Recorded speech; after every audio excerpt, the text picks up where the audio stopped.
Assalamualaikum warahmatullahi wabarakatuh.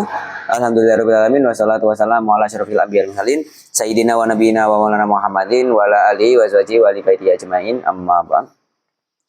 Yang saya hormati Mudirul Ma'had wal Madrasah Al-Qur'an Raibani Fida, khususnya Abiyani dan Umida. Pada malam hari ini saya akan mempresentasikan permasalahan ini tapi penting yang keempat kalinya, yaitu yang keempat. Karena ini kan banyak babnya, jadi ini yang keempat. Kurang lebih ini yang terakhir lah. Jadi yang pertama yaitu membahas tentang tata cara sujud tilawah. Untuk sujud tilawah sendiri itu ada dua kondisi. Nah, dua kondisi tersebut yaitu yang pertama itu di luar salat dan yang kedua saat salat. Nah, untuk yang di luar salat ini ibaratnya itu kita awali dengan layaknya sholat pada umumnya, yaitu takbir. Kita langsung saja masuk ke prakteknya.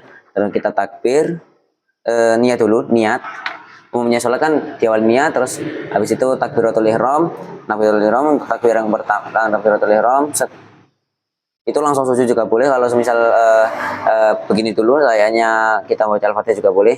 Habis itu takbir lagi, sekali lagi langsung sujud, langsung sujud tilawah, membaca doa-doanya, terus habis itu setelah membaca doanya duduk salam.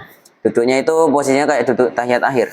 Jadi terus bagaimana jika posisinya di dalam sholat? Untuk di dalam sholat ini menyesuaikan ya. Kalau semisal ya seperti tadi, bedanya kita ketika ketika mengakhiri sujud tilawah itu langsung berdiri melanjutin sholat. Kalau tadi kan mau habis sujud tilawah tahiyat akhir selesai. Nah, kalau sholat ini karena masih posisi sholat berarti kembali sholat lagi, kembali melanjutkan sholatnya seperti layaknya ya pada umumnya lah. Seperti kita membaca al-fatihah, terus membaca surat pilihan, terus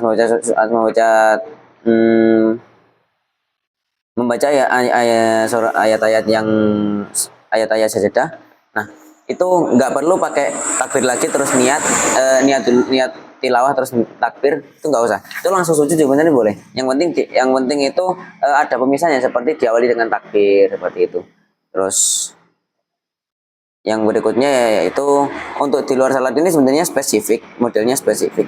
Itu boleh ada waktu pilihan kiroahnya kok sebenarnya. Cuman waktu pilihan kiroah itu umumnya itu pada malam hari yang setengah akhir. Jadi kira-kira kalau semisal dihitung ya malam hari itu mulai jam 6 maghrib lah katakanlah, terus akhirnya jam 5. Nah, perhitungannya ya jam 12 malam setelahnya. Itu setengah malam akhir, kurang lebih seperti itu.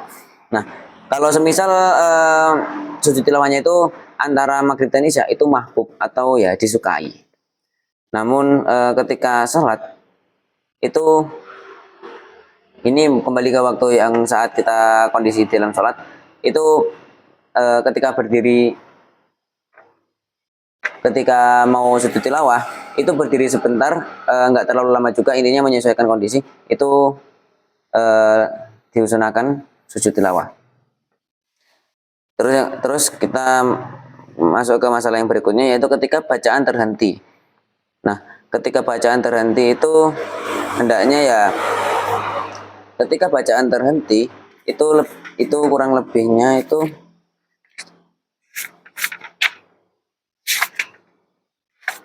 ketika bacaan terhenti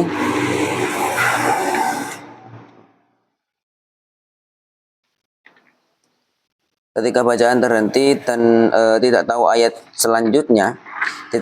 selanjutnya itu boleh bertanya, tapi diusahakan menjaga adab. Semisal karena ini ayat Al-Quran, jadi bagaimana caranya ketika kita bertanya itu tidak dengan cara mencampurkan suatu ayat dengan hal lain.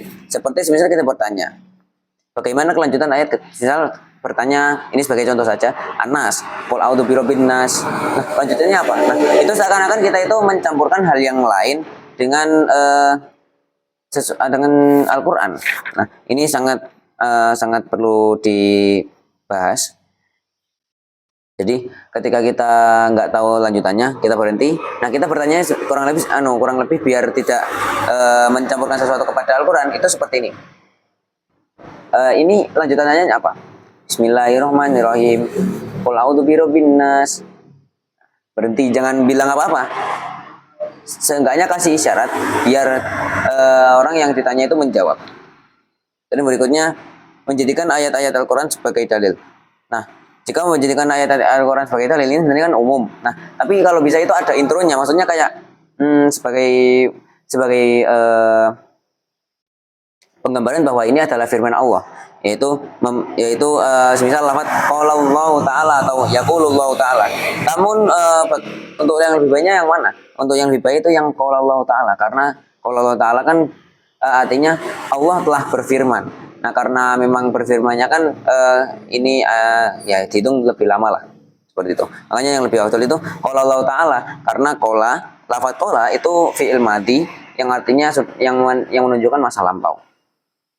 Oke, jadi sekian presentasi dari saya mengenai permasalahan unik tapi penting yang keempat kalinya. Kurang lebihnya mohon maaf. Assalamualaikum warahmatullahi wabarakatuh.